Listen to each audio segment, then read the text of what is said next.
pensar toda la teoría del nacionalismo burgués.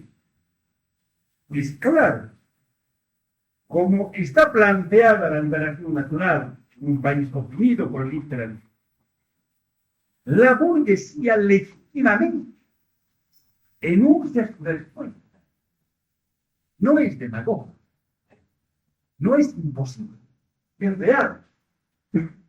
La burguesía da propuesta, dice, crear el Estado soberano, el gran Estado nacional, en el marco capital, algo más, como la expresión del desarrollo capital.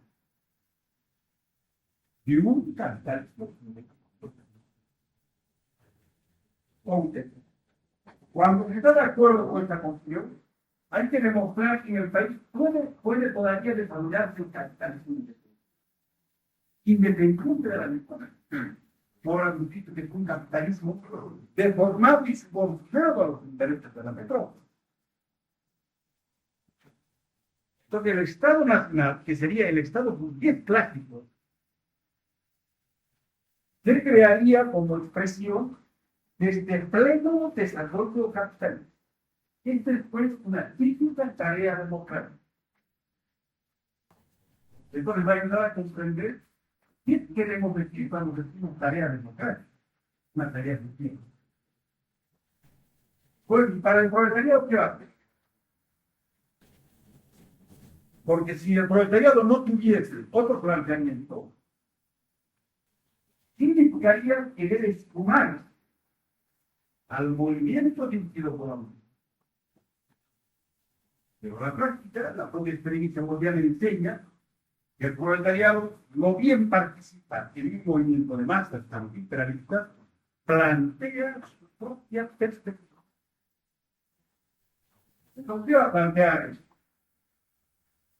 El proletariado. La liberación de los imperialistas, ¿en qué más? ¿En qué?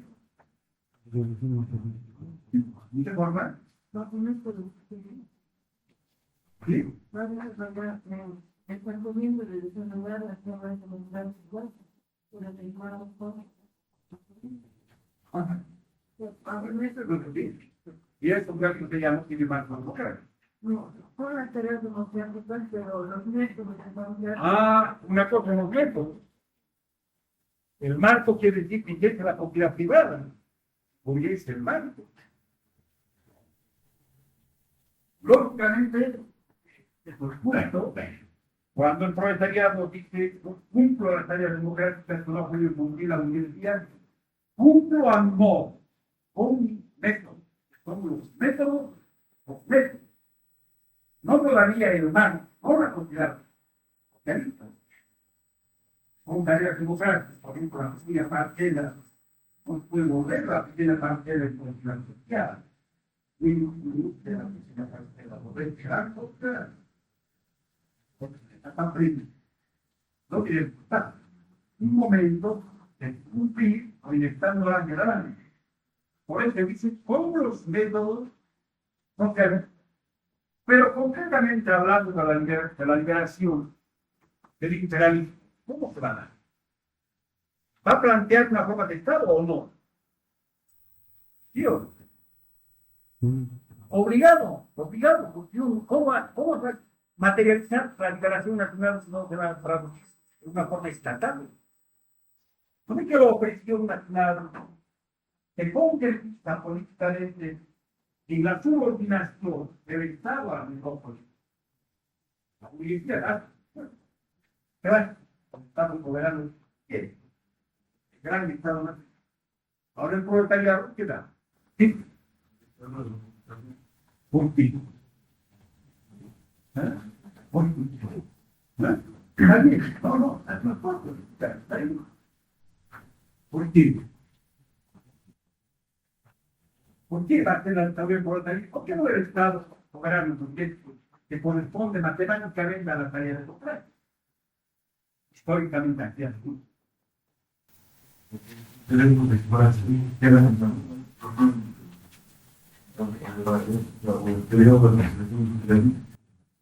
Claro. Y el proletariado apoyar esto estaría remachando, ¿sabes? ¿Por qué se dice esta pasa y que es una de las cosas que puede intentar? Pero ¿cuál es el fundamento científico de todo? ¿Cuál? ¿Por qué? Se puede plantear esto en un país atrasado, que no tiene independencia nacional. Y algo más, que no es una revolución puramente proletaria, que no es una nación, es una revolución de la nación. Entonces hay que aplicar mucho el argumento para que haya una nación. Bueno, ustedes ya han desafío antes. ¿Cuál es la base del gran Estado Nacional? El desarrollo de qué? Del capitalismo. Si el capitalismo se desarrolla, va a haber estabilidad, va a haber un desarrollo capitalista independiente. Pero va a haber cómo va a haber, hemos visto las cosas en México. Bolivia puede todavía desarrollarse en el sentido capitalista independiente. No, no. Por esa razón, no va a haber ya esta reivindicación. Nosotros para siempre hemos perdido la posibilidad de estructurar el gran Estado nacional soberano, o sea, Estado pleno. Vamos a ver después que por esa misma razón ya no vamos a conocer un pleno desarrollo de la democracia, de la cual norteamericano, inglés o la... No. No vamos a pasar por ese recodo del camino, sino que vamos a ir a este nuevo Estado estructurado por la clase obrera, que no va a ser una dictadura proletaria pura, sino una dictadura proletaria asentada en las organizaciones de las otras partes. ¿De verdad? En realidad, también ahora, para resolver esta tarea democrática de la liberación nacional, la clase obrera va a emplear un método que va a en lugar del Estado soberano, el gran Estado nacional, que vamos a tener el Estado obrero. Pero ¿cómo puede conseguir esto para mí? ¿Qué más? En el marco nacional o cómo? La revolución internacional. Por el carácter de la transformación revolucionaria. Pero que tiene una respuesta concreta en nuestro país. Una respuesta muy concreta. En el marco latinoamericano, lo que se llama la paz por el fondo de acuerdo, los Estados Unidos y la República Dominicana. ¿No? Vamos a ver después, vamos a desarrollar. ¿Por qué razones? Debe darse esta forma de liberación mediterránea.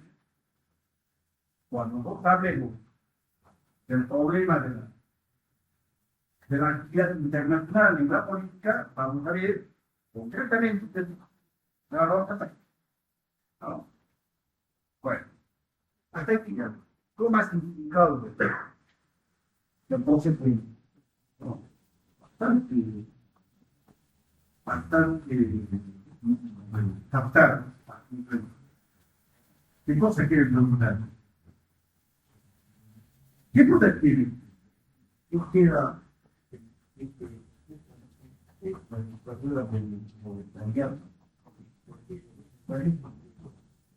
quiero un conocimiento para que una de comprensión sea dictadura invitado de dictadura voluntaria.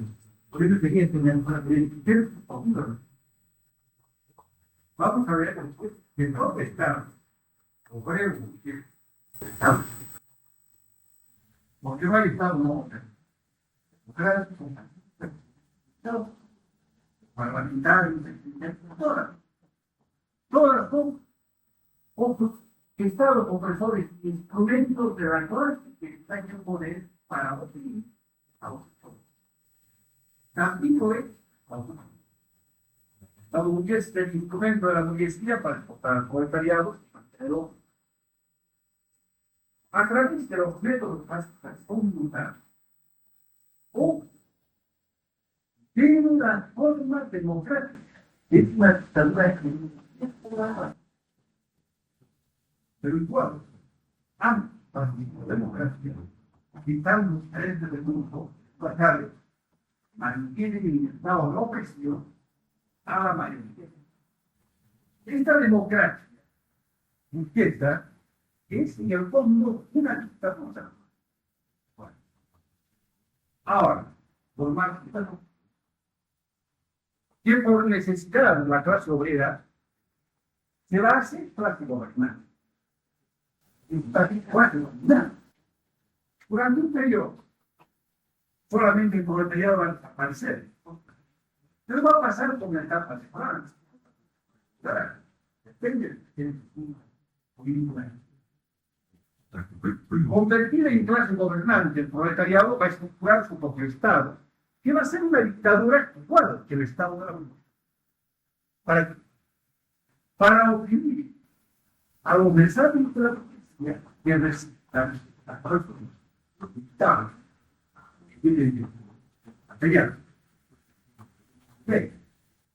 Vamos a abandonar el escenario de juego.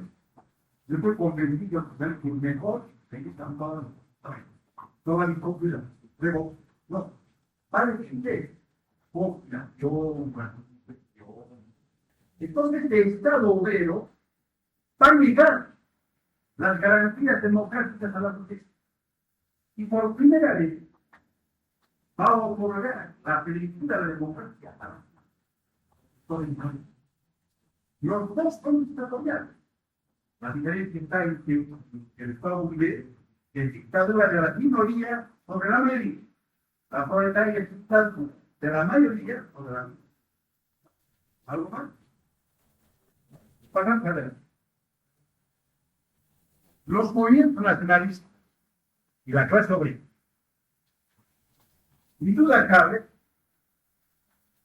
que la liberación nacional pone en marcha a la nación oprimida, a todo el espectro social.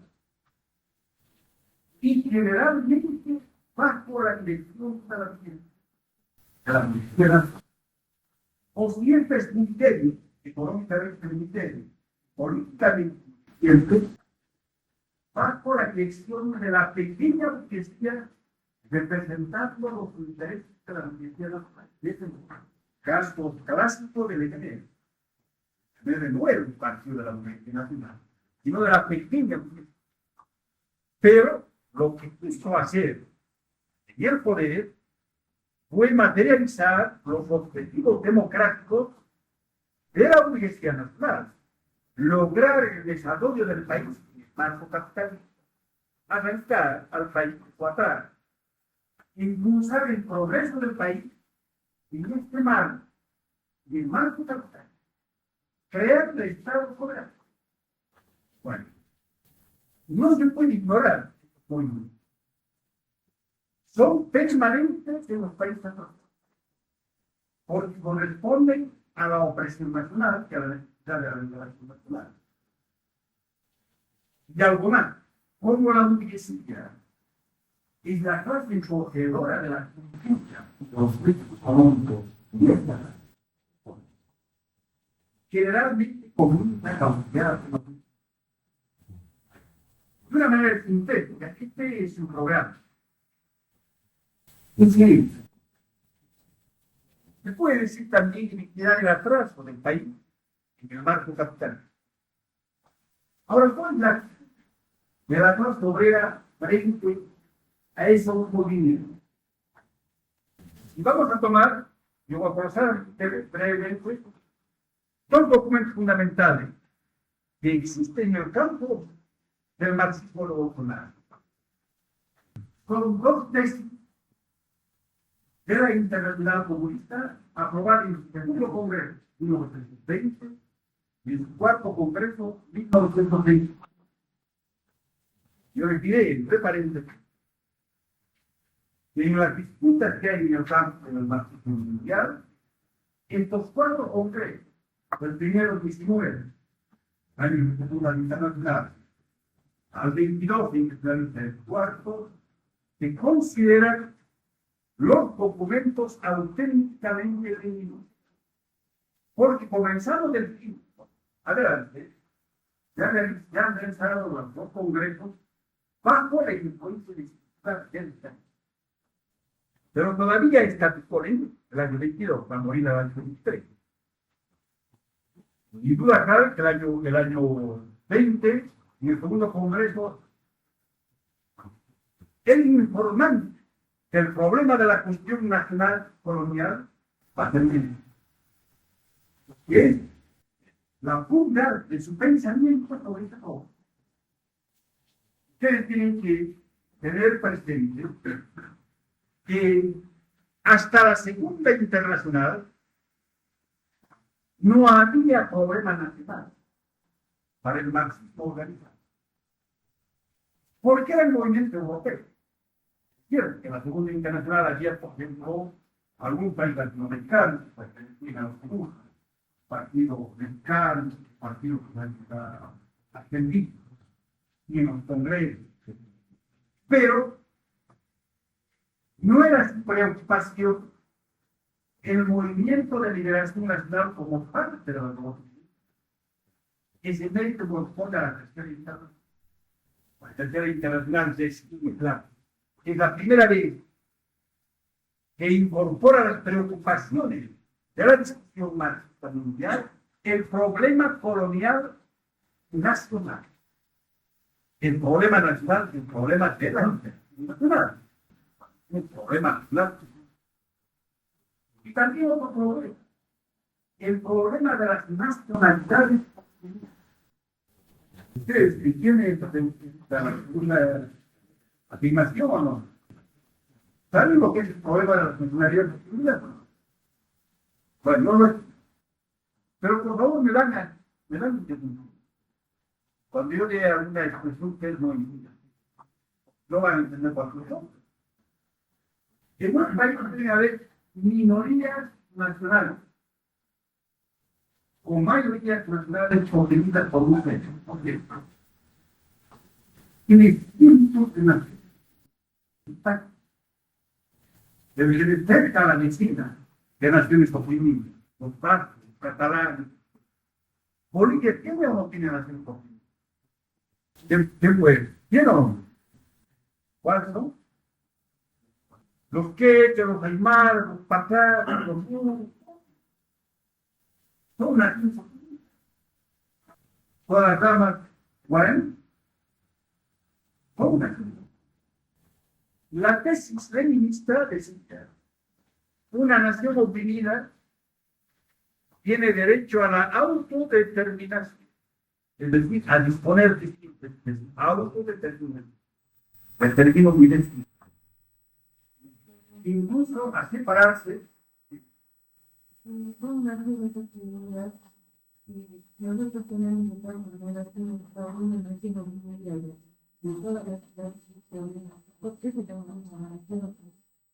Son naciones. No es proletariado. El campesinado es la masa campesina es una superposición de naciones. Que históricamente unas han sido opresoras de otras, los hermanos los quechos, los pacás los unos, históricamente han formado esto.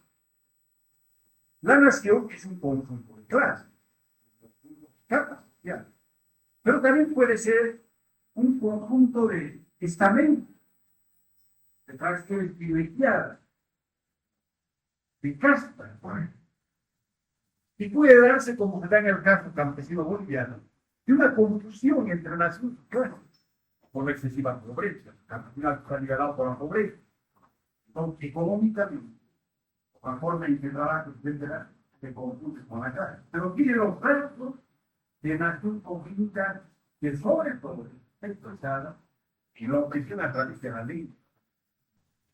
Los campesinos de Pojica a expresarse en castellano, que es una lengua forárea, y lengua propia de los opresores como nosotros. Por eso, no pueden desarrollar libremente, aunque no disponen del medio de comunicación propio. No está legalizado el uso de la verdad del texto. Y el un campesino occidental, ya se va. Legal. No, entiendo. Ya. ¿No? Bueno. Entonces, nivel internacional, en el segundo congreso se planteó, primero, diferenciar nación oprimida de nación opresora, lo que hemos visto. El reconocimiento de los movimientos nacionalistas burgueses, democráticos y nuestros. El constar, el movimiento de liberación de la ofensiva imperialista a través del movimiento de ¿por qué? Democrática, porque es cumplir la tarea nacional de la liberación. Y plantea la actitud que debe hacer la clase obrera frente a ese movimiento de masas de la mayor movilidad dirigida por la Policía de Boca. Apoyar ese movimiento, participar bien, integrarse a él, el proletariado se integre con su partido, siempre que adquiera un carácter revolucionario y permita la libre organización y propaganda del partido de proletariado.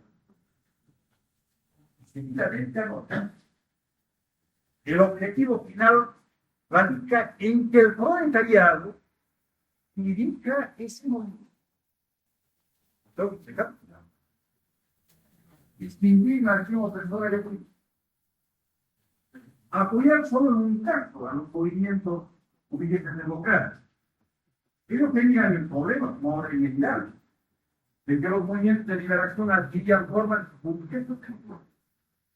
Que sobre todo estaba el gran problema del Medio Oriente y el Oriente, donde el movimiento de masas, que por la Iglesia no era tan puro que conocemos por acá, no mezclaban, y ellos sí, no permiten un libre desarrollo del partido de proletariado. Y digamos, como cambiar, este movimiento de liberación no quiere liberar al gente, pero iban a poder tener el desarrollo de un partido que quiera echar por la borda todo.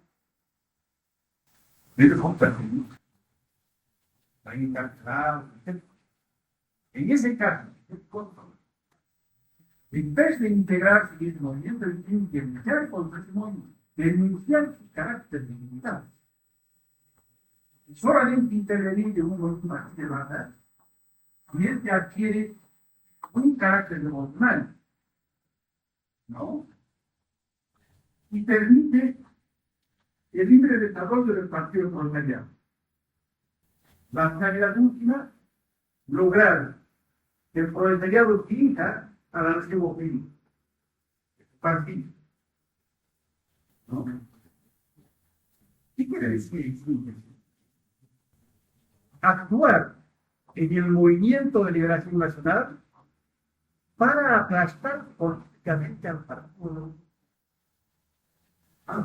para confiar a todas las masas en el proceso de liberación.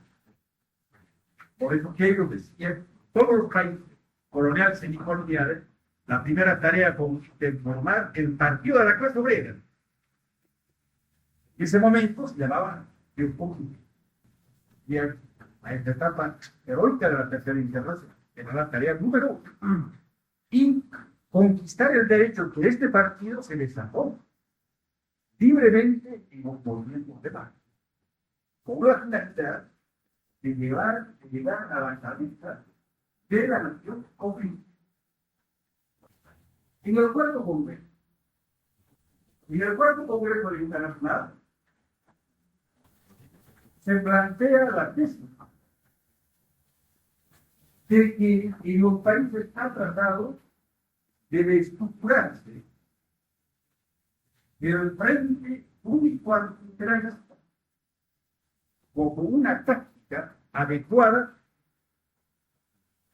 en estos países en los cuales el protagonista de la revolución no es únicamente el proletariado, sino la nación pública. Y cuando decimos como medida táctica, estamos viendo cosas. Una maniobra para lograr algo, para lograr que el proletariado derrote a la burguesía política. Por eso es una táctica para esa final. Y en el tercer congreso, en el anterior, la Internacional formuló la táctica del Frente Único Proletario. El Frente Único Proletario. ¿No? Para las metrópolis. Para las metrópolis. Donde la revolución va a ser puramente socialista. Ellos tenían un problema. La socialdemocracia, según Lenin del 1314, pasó al campo de la burguesía, tenía predominio en el movimiento obrero. Entonces, ¿cómo se les hace el predominio del movimiento obrero? ¿Cómo se le quita la masa a la socialdemocracia? Entonces ellos formularon la táctica del Frente Único Proletario.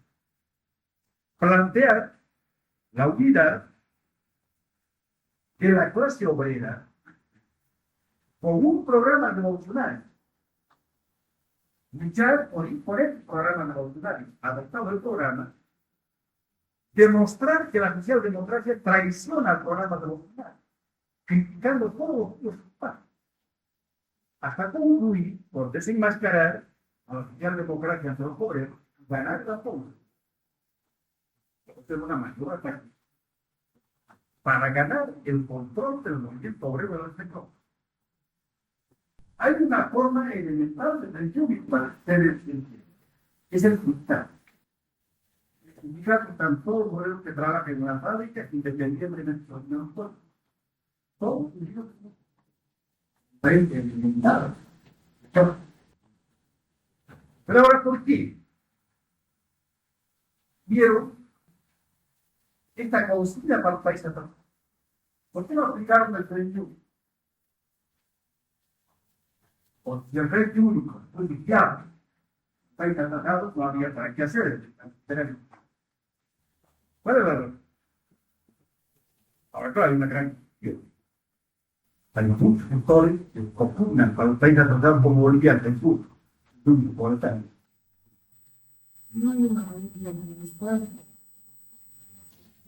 ¿Qué?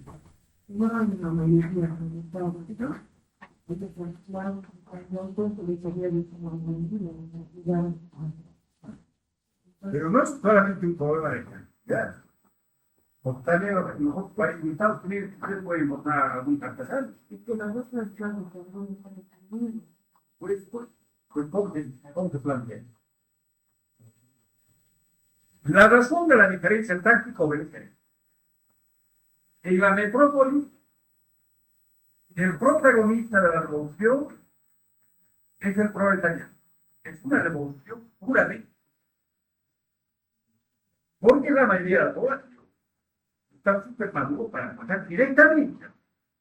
No tiene tareas democráticas. Las tareas democráticas están en su país. No es un país atrasado. No. Por eso, entonces, la táctica punta es el Frente Único Proletario. Y en el país atrasado, ¿quién es el protagonista de la revolución? ¿No?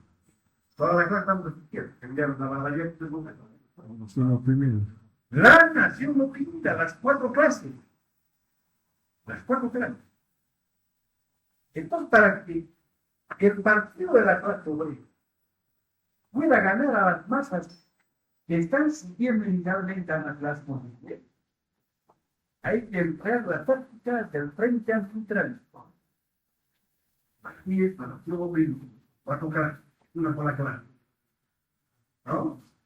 Bueno, ahora Argentina, ¿por qué es el frente antiimperialista? La alianza. Pues, Miguel Intercultural de Agua está muy cansado. Frente antiimperialista quedaría en una nación oprimida. Claro. ¿Qué es entonces? Es la propia nación oprimida luchando contra el imperialismo. Porque todavía falta saber ahora quién va a dirigir este frente al imperialismo. Ustedes ven la propaganda y la televisión en Bolivia van a ver que el antiimperialista reivindican todo. Nosotros de mañana y vamos a cumplir con esto. El problema de quién dirige el frente antiimperialista y qué connotaciones políticas tiene. ¿No? ¿Está bien todo? Como el frente de la nación oprimida para luchar por la liberación nacional. Hemos dicho que es una práctica. Estamos empleando la misma terminología militar. Ustedes saben que en el lenguaje castrense la estrategia es la finalidad que se regresa. La finalidad del mundo. Y las tácticas son las maniobras que se hacen para lograr la finalidad estratégica. Entonces el frente antiimperialista, como sería por la tercera internacional del parte congreso, como una táctica para lograr que el proletariado se convierta en la dirección de la nación oprimida, en caudillo nacional. Esto es sumamente importante, porque si el proletariado no lograse acaudillar a los campesinos y a los sectores más grandes de la clase media, sencillamente no podría hacerse revolución, porque es una clase minoritaria. Entonces, su debilidad demográfica, numérica, se va a compensar en un potenciamiento político a través de la dirección de la nación oprimida. Se va a lograr en caudillo nacional. Por la explicación que hemos hecho, es indudable que el frente antiimperialista es el marco en el cual puede darse esta hegemonía. Por esa razón, el frente antiimperialista es una táctica que tiene validez por todo un periodo histórico. Es la táctica más importante de un país atrasado. ¿Hasta cuándo va a tener vigencia? Hasta tanto no se involucre la relación con el país. Es decir, hasta que no sea posible consumar la propia liberación nacional. Así hay que considerar el frente antiimperialista. Ahora, es indudable que el frente antiimperialista tiene dos connotaciones. Según quien la dicho, si la dirige la burguesía nacional, va a intentar estructurar un Estado soberano más capitalista. Si va a dirigir el proletariado, se va a encaminar a consumar la revolución proletaria a condición de que este proletariado sea el caudillo nacional. Bueno, ¿ustedes han comprendido hasta aquí? ¿Qué duda tienen? Entonces no es suficiente hablar de un frente antiimperialista. Lo que todavía hay que decir es quién dirige el frente antiimperialista. ¿Al servicio de qué estrategia está? ¿O de la burguesía o de la clase obrera? Bueno, ¿en qué parece esto? Yo voy a hacer una acotación a ustedes acerca de un aspecto bastante extraño en la producción política, literaria política de todos. La táctica del frente antiimperialista, como hemos visto, fue aprobada en el cuarto congreso de la Tercera Internacional. Cuando Trotsky se va a rebelar contra Stalin, él va a indicar de que sus concepciones políticas están basadas, además del manifiesto comunista, del propio programa redactado por Trotsky, en las resoluciones y documento de los 4 primeros congresos de la Tercera Internacional, es decir, hasta el 4 congreso.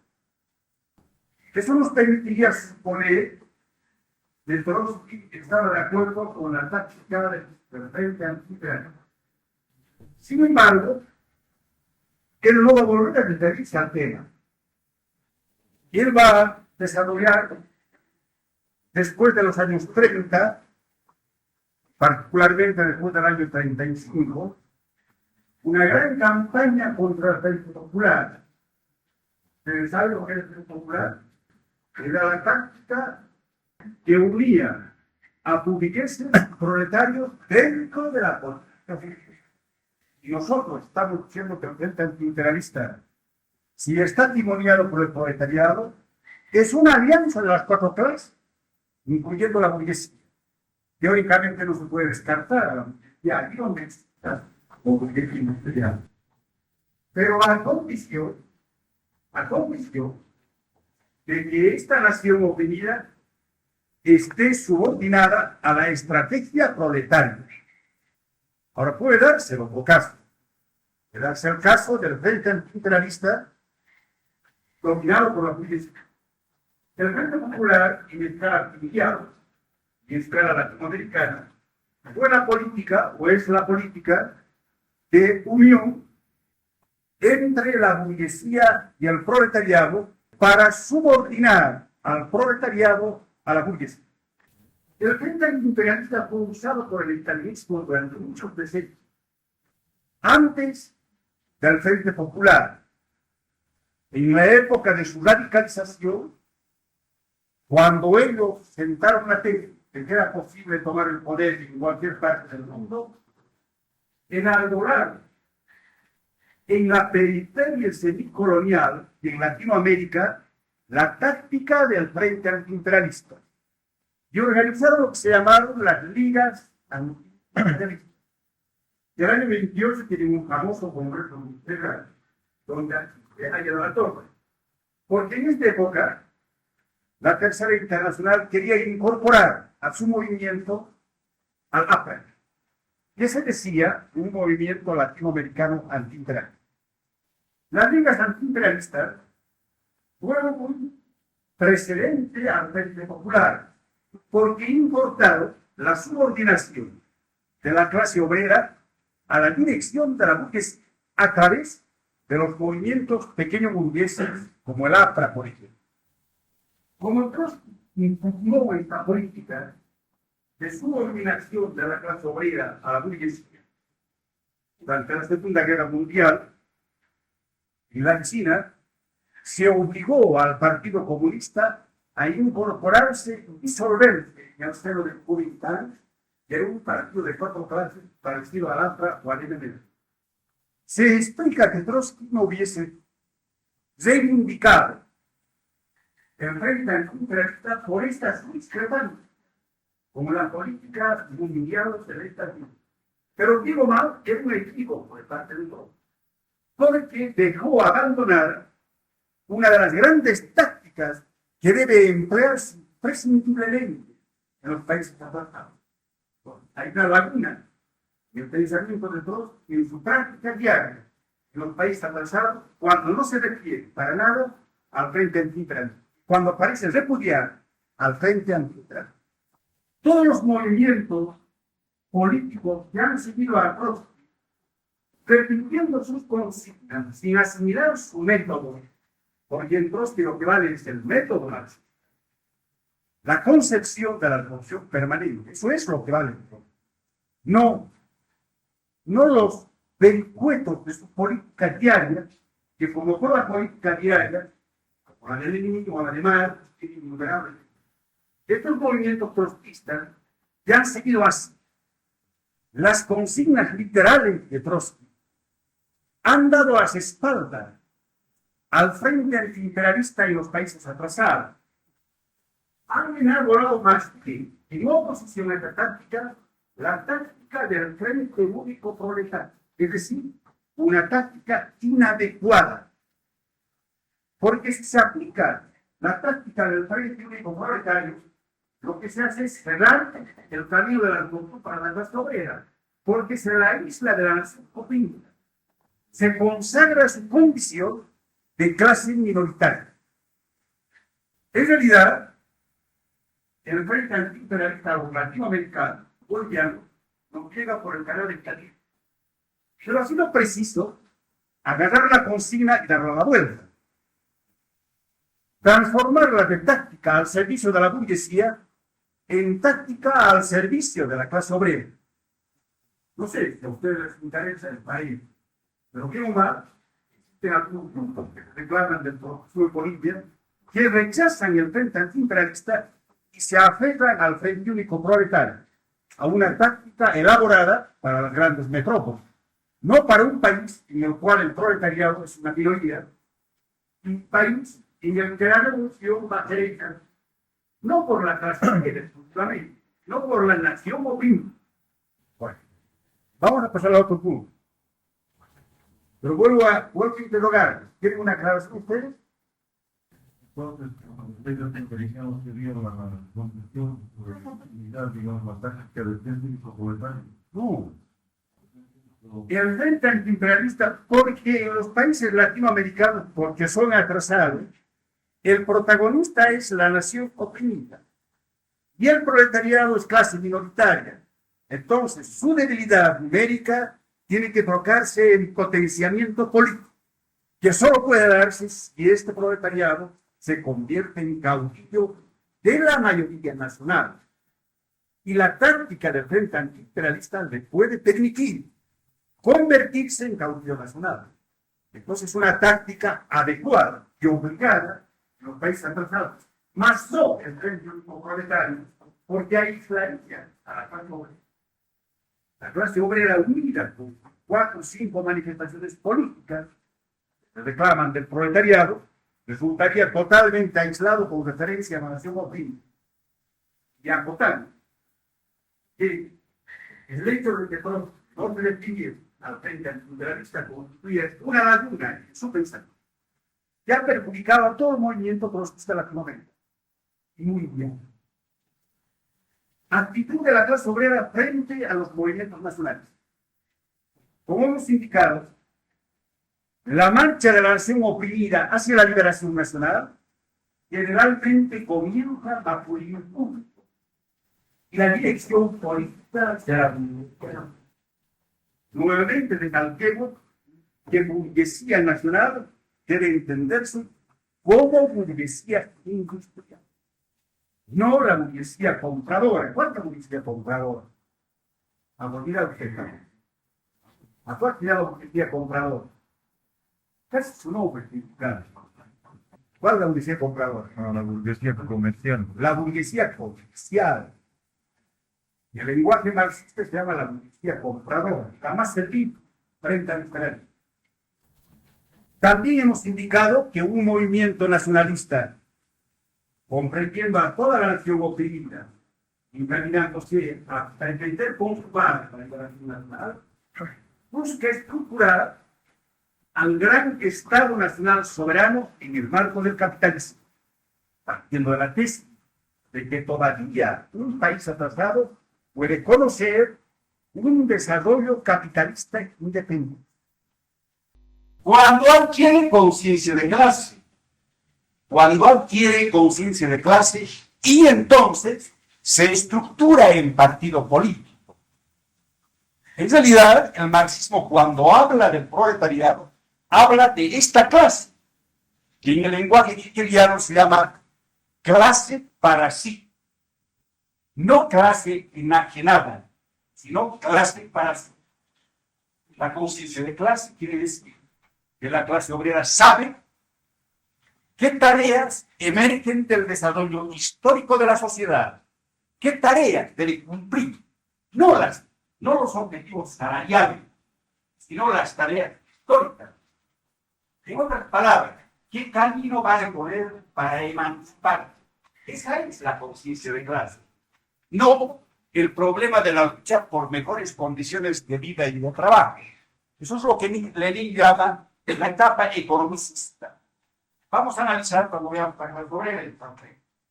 Si será en el centro del movimiento nacional una clase obrera que comienza a desarrollar su conciencia de clase y que por tanto sabe cómo se explotaba y cómo puede libertarse, esa clase obrera de manera inevitable va a plantear su propia respuesta al problema de la liberación nacional. Inevitablemente va a entrar en pugna con la dirección burguesa, porque va a intentar romper el marco de la propiedad privada. Y esto es posible, ¿verdad? Porque, como hemos visto, en un país atrasado como Bolivia, no existen ya ahora posibilidades para un desarrollo capitalista independiente. Entonces, ¿cuál es la actitud del proletariado frente a los movimientos nacionales? Participar en un movimiento de masas contra el imperialismo, pero criticar y denunciar el carácter limitado de la proyección burguesa de este movimiento, mostrar su limitación y su inviabilidad, porque si la burguesía va a pretender consumar la liberación en el marco capitalista, es indudable que este movimiento va a concluir en una frustración. Inevitablemente va a acabar en un pacto con la metrópoli imperialista. Y esto se prueba, no solamente por experiencia boliviana, sino mundial. El antiimperialismo burgués no es más que el afán de lograr un reacondicionamiento de las relaciones metrópoli-semicolonia. Un literato boliviano, el MNR, Augusto Céspedes, ha dado la versión más corta de este antiimperialismo. Pedir a Estados Unidos que pague mejor precio por esta. Ese es el antiimperialismo de la burguesía nacional. Hemos explicado en qué se funde esta limitación. Es el hecho de que ambos, burguesía opresora y burguesía oprimida, defienden el régimen de la propiedad privada. Solamente el proletariado, porque es clase revolucionaria y no es poseedora de los medios de consumo, por su esencia, puede pugnar por llevar el movimiento de liberación nacional más allá de la propiedad privada, es decir, de la destrucción de la metrópoli imperialista.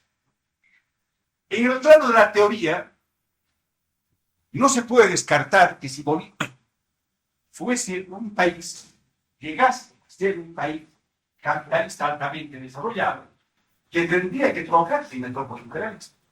Ese fue el camino que nos dio Estados Unidos, de colonia a metrópoli imperialista.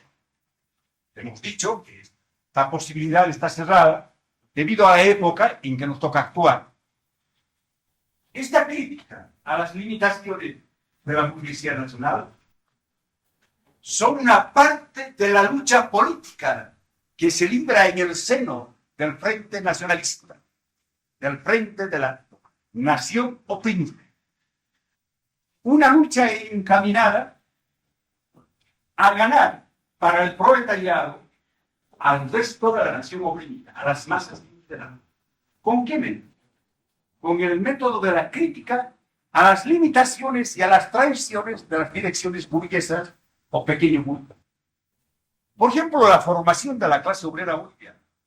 Se la puede resumir en Kafka.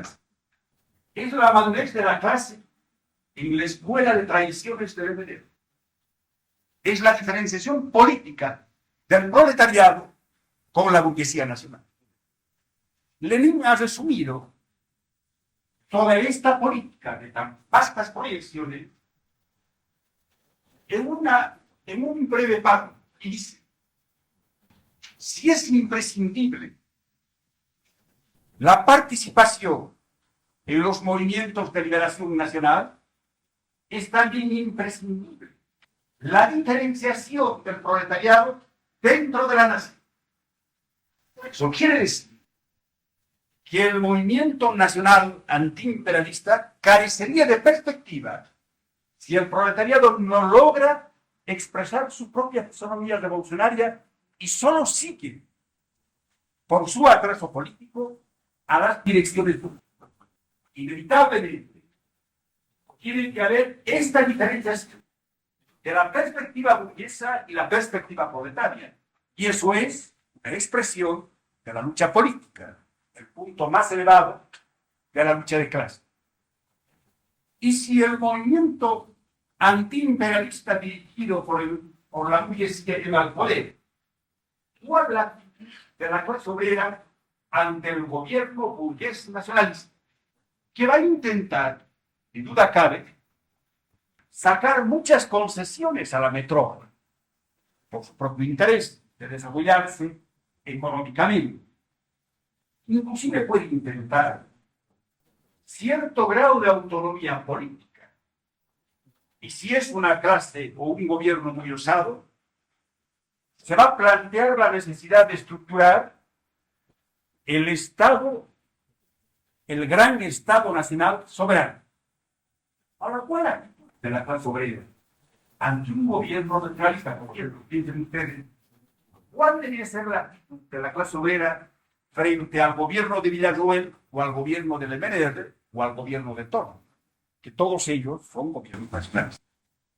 Estos gobiernos inevitablemente van a desarrollar dos aspectos novedosos en la estructuración del Estado. Va a ser un Estado que va a intentar controlar los medios de producción a través de las nacionalizaciones de tipo capital o del mercado. Pero además va a desarrollar no solo el capitalismo de Estado, que esto es el capitalismo de Estado, sino que va a ser un gobierno estatista. Es decir, se va a hipertrofiar como un órgano que interviene en la actividad económica del país y en la actividad social. Va a intentar estatizar los estados. Es un estado novedoso. Y según los teóricos de la burguesía, es un estado revolucionario y antiimperial. Este es el gobierno popular, democrático, antiimperialista que enamora por los partidos comunistas. Es un gobierno burgués que está entrando en fricción con el imperialismo y puede entrar en un largo periodo de enfrentamiento. Villaruel estuvo muchos meses en pugna con el Departamento de Estado, que los norteamericanos llegaban a reconocer diplomáticamente al nuevo gobierno. Y nadie podía descartar que el imperialismo árabe, que es un gobierno que tiene pretensiones estatizadoras, de imponer determinadas producciones onerosas para las empresas de la metrópoli, puede inclusive invadir con sus fuerzas armadas este país. Planteado así el problema, veamos cuál debe ser la actitud de la clase obrera sin que la clase obrera pierda su fisonomía revolucionaria y la necesidad que tiene de trocarse en caudillo nacional, es decir, para consumar su propio progreso. Si la clase obrera se sumase simplemente a la política reformadora de la burguesía nacional, que es una política que va a contar, ni duda cabe, con la simpatía de las grandes masas, incluso de la mayoría nacional, porque es una política no solo novedosa, sino muy atrevida, como ficción con la metrópoli imperialista. Si el proletariado se sumase, y a veces se suma, en algún periodo del gobierno de Villaruel, la clase obrera se sumó a este gobierno, y después del 52 se abandonó el brazo del gobierno nacionalista. Si hiciese esa tarea, si asumiese esa actitud, la clase obrera perdería su independencia de clase y haría suya la clase obrera esa política de la burguesía nacional. No sería clase para sí, sino solo clase ideológica, políticamente inágena. Y ni duda cabe que este proletariado sería uno de los responsables de la frustración de la lucha antiimperialista. Porque este gobierno nacionalista, por muy atrevido que sea, no podrá destruir la opresión imperialista. Y ni sus posibilidades económicas y políticas ni las condiciones de la economía mundial permitirán esta proeza a la burguesía nacional. El apoyo incondicional a un gobierno nacionalista burgués es pues una táctica no revolucionaria y es una táctica perjudicial para la lucha antiimperialista, que si la apoya críticamente, como dice la izquierda nacional, dice: yo proletariado apoyo las medidas antiimperialistas del gobierno nacional burgués y censuro sus medidas proimperialistas. Porque a veces la burguesía nacional hace eso. Por ejemplo, el gobierno de Velasco Alvarado nacionaliza el petróleo y da otras concesiones a los consorcios norteamericanos. Por la actitud que tuvo Obama, nacionalizó el petróleo de la GAL y entregó Matilde a un consorcio norteamericano. Totalmente contradictorio. Entonces, la actitud crítica sería: mi voto en favor de la nacionalización de la GAL y mi voto en contra de la entrega de tales yacimientos a la Kiribati. ¿Sería una actitud revolucionaria de apoyo crítico? ¿Cuál sería el fallo? Es indudablemente uno de los grandes obstáculos que hay en la política revolucionaria. Generalmente los límites de izquierda naufragan en este esfuerzo. ¿Quién puede explicar? Sí. ¿Está bien? ¿Está mal? ¿Por qué? ¿Alguien que apoya a este gobierno mundial o que apoya medidas de gobierno? Todas el gobierno. O ponerse de brazos a medidas comunes de gestión. Sin embargo, no hay que apoyar al gobierno, ¿Pero qué diría pues, entonces? Si apoya las medidas del gobierno, pues al gobierno. Pues tú dividir al gobierno completo. Igual que el capitalismo, si quiere hacer del fondo, la cosa es creativa y pues todo lo que quiere. No va a ser una cosa. Aquí es igual. ¿Cuál es pues la actitud? ¿Cuál debe ser la actitud de la clase obrera frente a las medidas que tome un gobierno nacionalista burgués? Así, antiimperialista. Las nacionalizaciones, que ni duda cabe, que aunque lleven indemnización, chocan con el interés de predominio en el país. El interés no le paga. Sin tal que le devuelve. Pero le han privado de la posibilidad de controlar el país. ¿Cómo está? ¿Debe apoyar? Debe apoyar medidas, ¿no? Y rechazar las otras, que son proimperialistas. ¿Sí o no? No. ¿Quién puede razonar sobre esto? Haga un esfuerzo, apliquen todo lo que estamos viendo. La naturaleza del proletariado como clase revolucionaria y la necesidad de que se convierta en caudillo nacional. Que solo puede ser, como se le dice, si logra diferenciarse de la masa. Si adquiere concepción claro, que supone independencia. No puede pretender el proletariado dirigir a la nación oprimida si está a la cola de la burguesía. No tiene que ser caudillo nacional. Tiene que tener su propia política, su propia economía, sus propias ideas, su propia táctica. Bueno, bueno, ¿quién quiere? A ver tú. Vamos a ir preguntando por la izquierda, ¿no? Bueno, Bastante limitado el apoyo que se puede dar. ¿cómo? Es bastante limitado el apoyo que podría dar el empresariado a esta medida de este gobierno antiimperialista. En el sentido de que quien puede apoyar también tendría que profundizar el apoyo en busca de los intereses. Dar otra perspectiva, ¿qué es decir? Yo creo que puede dar el apoyo, pero y además en busca de la participación de la todo. Tú eres partido del apoyo crítico, pero demasiado crítico, porque dices, además la medida debe tener tal sentido, de profundizarse así. ¿Quién otro? Ya tenemos dos partidarios del apoyo crítico. ¿Quién más? Bueno, fíjense.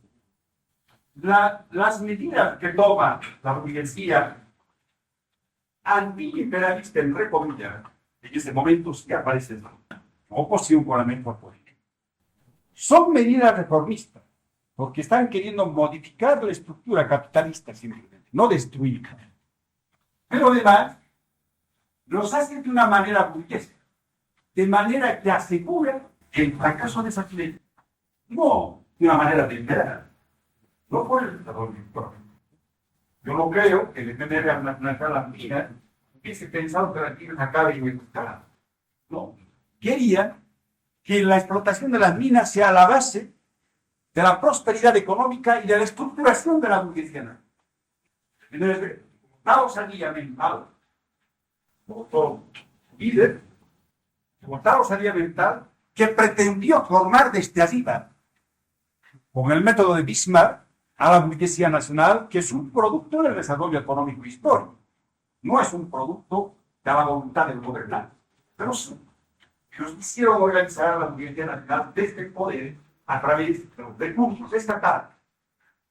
Ni duda cabe que ellos pensaban que la prosperidad de las minas, que descontaban esta prosperidad, sirviese de basamento para el desarrollo capital. Pero una cosa son los deseos y otra el desarrollo histórico y económico, determinado por factores internacionales y nacionales. Y la nacionalización de las minas ha concluido volviendo a entregar a las minas al control imperialista. Por ejemplo, el plan triangular, la tutela norteamericana en la explotación de la mina, el cuidado del imperialismo norteamericano a sus minas, porque se encuentran en su zona de todo el estado. Y de manera directa o indirecta, el imperialismo ha logrado una preeminencia en la minería boliviana, no solo a través del control de Copiapó, sino a través del control de la minería mediana. Fíjense ustedes el estado catastrófico de esa medida estatizadora del nacionalismo. Es indudable que el proletariado no puede decir abajo la nacionalización, pero al decir bien la nacionalización, tiene que mostrar su fisonomía de clase revolucionaria. Es decir, esa nacionalización no es la nacionalización que corresponde al proceso de la liberación nacional, porque frente de un modo que a los saqueadores del país se les integriza. El segundo término es una nacionalización que va a ser estrangulada en el marco de la economía capitalista. Esa es la tragedia de todo el sector boliviano y económico. Soporta todas las consecuencias del descalabro económico y favorece a la empresa privada. El Estado, gran comprador, gran empleador, gran contribuyente, tiene que soportar todos los aspectos negativos de la economía y lógicamente, la burguesía nacional no se atreve a dar otro paso, estatizar todos los medios de producción a fin de poder imponer orden en la economía boliviana. Entonces, no es un apoyo crítico, es mostrar otra salida a la política de las nacionalizaciones. Es decir, esa medida va a fracasar porque está hecha con una mentalidad pro-capitalista.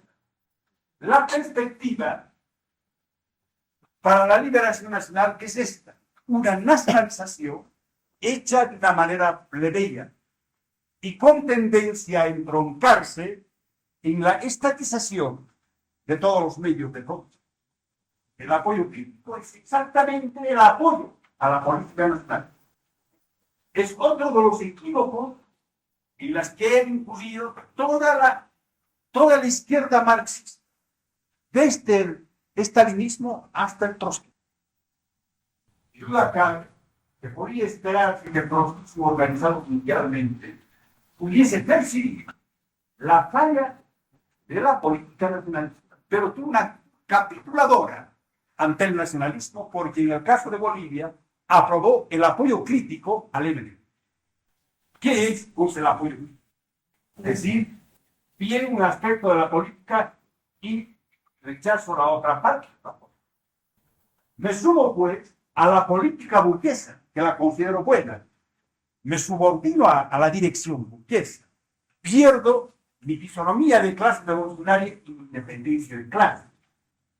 Indudablemente no se trata de repudiar las nacionalidades, sino de darles una perspectiva proletaria.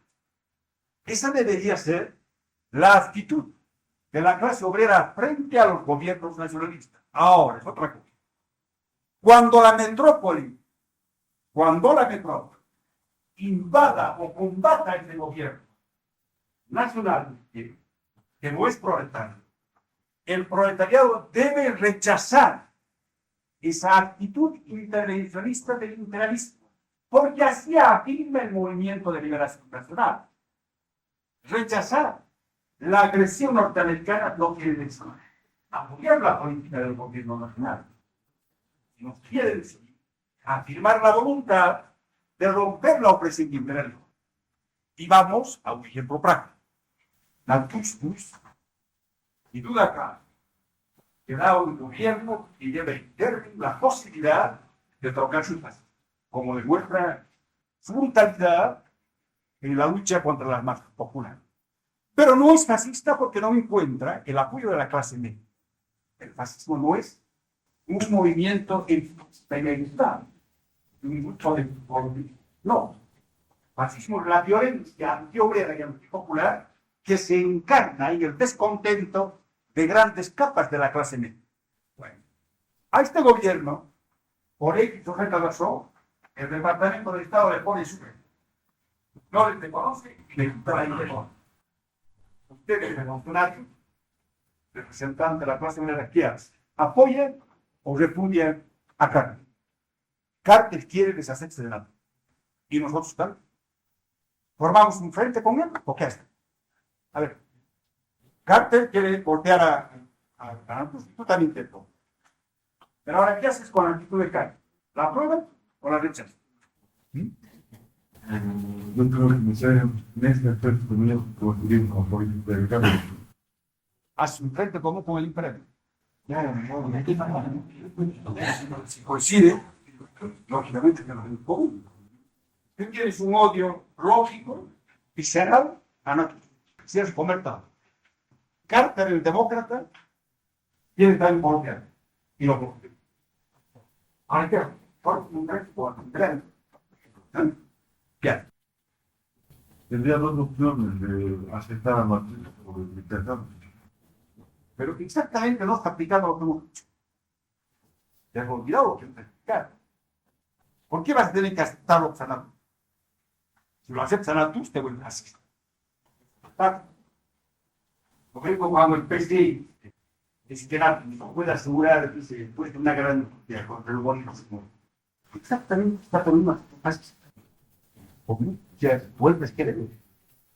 Puedes identificarte con él. Pero puedes identificar con el imperialismo. Ahora hay este problema en que el imperialismo es nación opresora que nos oprime a todos, incluyendo otra cristiana, fascista o democrática. ¿Cuál es el aspecto preeminente de la política? El aspecto de la opresión imperialista. Entonces, ¿qué hace? Aceptamos la actitud de Carter de pretender acabar con el golpista o rechazar. ¿Qué hace? A ver tú, Blanco.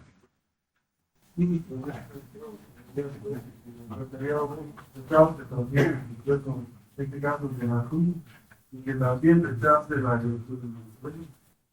Está bien esto. Él se atreve a no formar por el interés. En realidad, es una obligación del proletariado rechazar la intervención imperialista, aunque se trate de un gobierno fascista. Aunque hubiese sido 100% fascista, si hubiese el imperialismo reglado su artillería para voltear este gobierno, el proletariado debe rechazar esa intervención. Porque si la acepta, está aceptando la dirección imperialista del país. está aceptando el intervencionismo de Estados Unidos sobre el mar, cuya base esencial es la explotación económica y la opresión política. Es el colmo del cinismo del Departamento de Estado para que los periódicos digan los felicitados por la caída. Ni siquiera en el trato burgués de la diplomacia es permitido. Cuando a un gobernante le pregunte, yo creo que usted es el presidente de tal país, ¿en qué más tengo? Es el como además se ha caído ahora y voy a la plata. ¿Cómo se llama? A la calle, ¿no? Entonces, tomen nota. La necesidad de luchar por la liberación nacional nos obliga a rechazar todas formas de intelectual buena o mala. Y lógicamente no defender la política del gobierno nacional. No podemos defenderla. No podemos. Pero podemos rechazar el intervencionismo norteamericano sin dejar de compartir. Esa debería haber sido la conducta de la izquierda boliviana y no ha sido eso. La izquierda se ha negado por oportunismo, por biología, a seguir y se han sumado a la una izquierda capituladora ante la burguesía que han penetrado. No hay la menor atención. Bueno, ¿quieren comentar? Ahora pasamos al otro punto del programa. No puedo hacer ningún externo. Cárcel no me manda. Bueno. Las clases sociales, el tercer punto. Y no me dediqué ahora a los barrios. Otro rival, una obra, un poco más encontré otro piso. ¿Sí? Bueno, ahora le voy a preguntar a un maluco, a la persona que más de la pregunta. Usted tiene que cobrar absoluta confianza en el diálogo. No es una forma de maximizarlo, sino que yo me dé cuenta del grado de actividad que puedan tener. Es igual.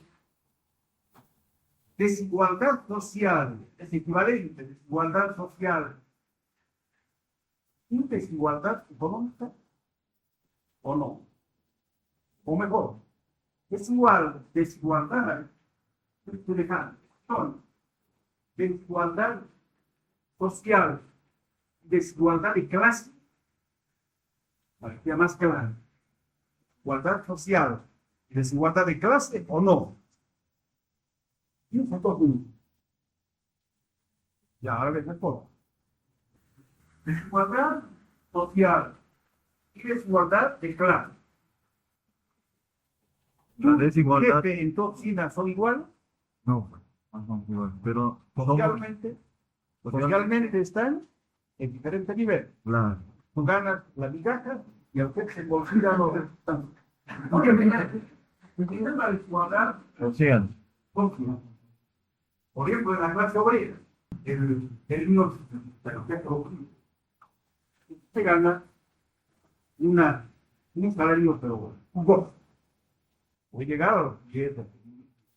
¿Y a quién te alcanza las pagas de robo? Y que apenas gasta para el propio, a lo mejor 1.000 pesos. Lo que otro gasta en un año, el libro te quita el bolsillo en uno. Dice, ¿cuál es desigualdad? Social.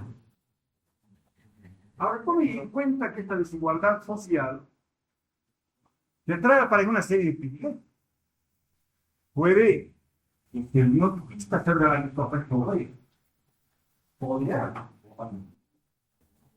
Y el otro está viviendo en la parte más explosiva de la plaza.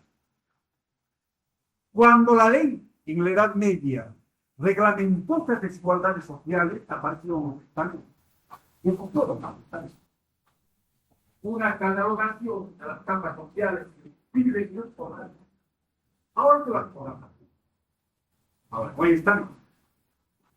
Como ven ustedes, es posible aquí establecer frente al modo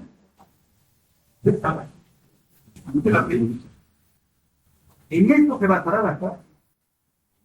De aquí viene la cosa. Ustedes saben que hay teoría, bueno, después de lo que puede tener la posibilidad de aprovecharse de todos los bienes de la sociedad capitalista. En automóvil, viviendas, departamentos, ya ves, por pasó. Lógicamente una gran desigualdad social entre este obrero que tiene el privilegio de estar ubicado en Estados Unidos y el obrero boliviano que gana el pensador. Que no puede encontrarse social basada en la diferente cantidad de salarios. ¿Y qué es, pues, la desigualdad de clase? La desigualdad de clase viene por el lugar que ocupan las clases en el proceso de la producción. Es una diferenciación de las clases por el lugar que ocupan en el proceso de la construcción. En realidad, la diferenciación de clase, la desigualdad de clase, que haya en clases, arranca, como bien dice él, del lugar que ocupa este conjunto de hombres que forman la clase en el proceso de la construcción. Es decir, de la relación que tienen con los medios de forma. Ahora escucho al comprender.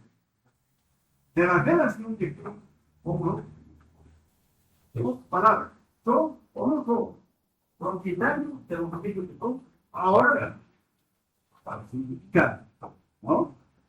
Bueno, entonces no es el problema del mayor o menor salario, sino de la función que se cumple de la voluntad ahora. Y vos tenemos de la producción, del proceso de la producción. Y es claro que este obrero de la aristocracia, que gana 2 veces más que su ayudante, exactamente cumple el mismo lugar, la misma función en el proceso de la producción.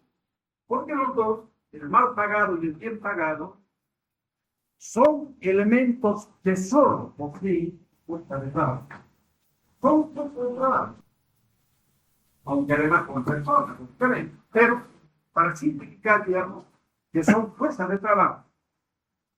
Y por tanto, para producir, los dos tienen que vender su fuerza de trabajo al dueño de las máquinas, de los medios de producción, algún día. Porque estos dos elementos, mal pagados y bien pagados, concurren como fuerza de trabajo al proceso de la producción. Está señalado como el salario. Una categoría económica, una figura económica que aparece cuando aparece esta relación antiguamente. Entonces, la base para poder considerar a los hombres desde el punto de vista clasista consiste en el problema de saber qué lugar ocupa en el costo de la sociedad y no en el costo de la comunidad. Si la clase obrera es desigual desde el punto de vista de clase o la burguesía, en su seno la clase obrera muestra muchos aspectos de desigualdad. Hay capas bien pagadas, mal pagadas. Capas obreras muy paupérrimas, que organizadas, como ocasionalmente obreras, muy pagadas. Y hay otras capas bien pagadas. ¿Por qué? En aquí, los obreros que han tenido la suerte de contratar en Guanuni o en Bonacá tienen interesantes premios a la política. Pueden doblar técnicas. Pero los obreros que han tenido la mala suerte de ser contratados en la empresa Catari tienen bajísimos salarios. Hay una desigualdad en esta etapa del colonial boliviano, porque permite diferentes puntos de la unidad. Bien, hasta el infinito, ustedes pueden ver en cualquier empresa, la categoría de salario que hay. A veces 10, 20, 30 categorías de salario. Está mostrando esta diferencia. Pero todos ellos juegan el mismo rango, porque independientemente del monto del salario, cumplen la misma función en el proceso de la persona. ¿Cuál es el criterio que tiene el marxismo del concepto de clase? Un grupo de hombres que ocupa un determinado lugar en el proceso de la persona. ¿Han entendido? Entonces, así vamos a considerar a las clases sociales, por ejemplo, en Bolivia. Seguidamente vamos a ver las clases sociales en Bolivia. Tienen que aplicar este concepto. Bolivia, ¿qué concepto?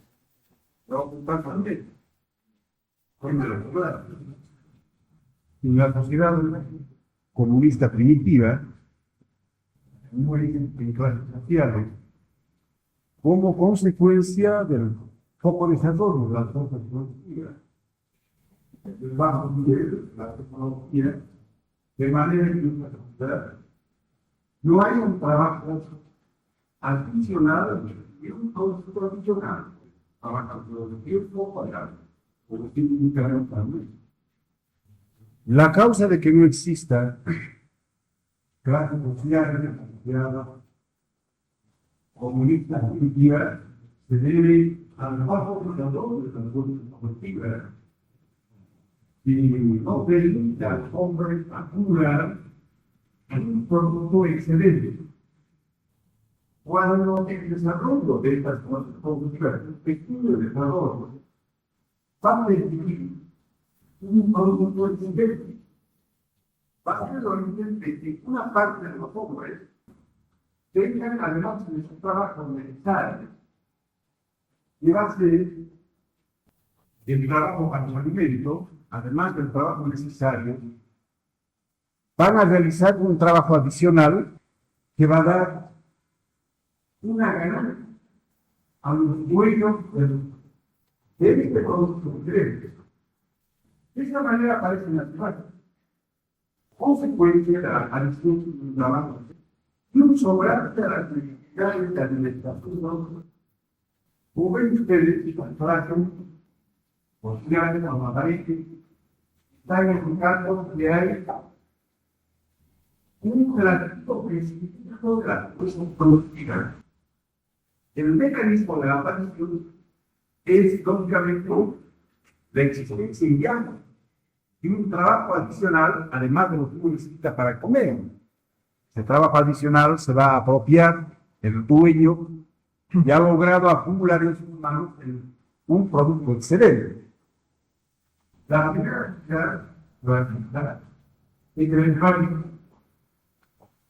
las últimas investigaciones indican que cuando no existían clases sociales, los prisioneros de guerra a veces o eran clasificados o se convertían en esclavos por toda la comunidad.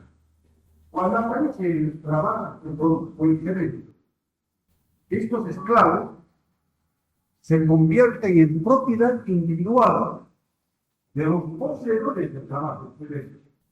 Bueno, el cierto grado de desarrollo de las cosas productivas, de muy gran desarrollo, que viene con el capitalismo, las clases sociales van a desaparecer de nuevo, tanto como consecuencia de la alimentación exagerada de las cosas.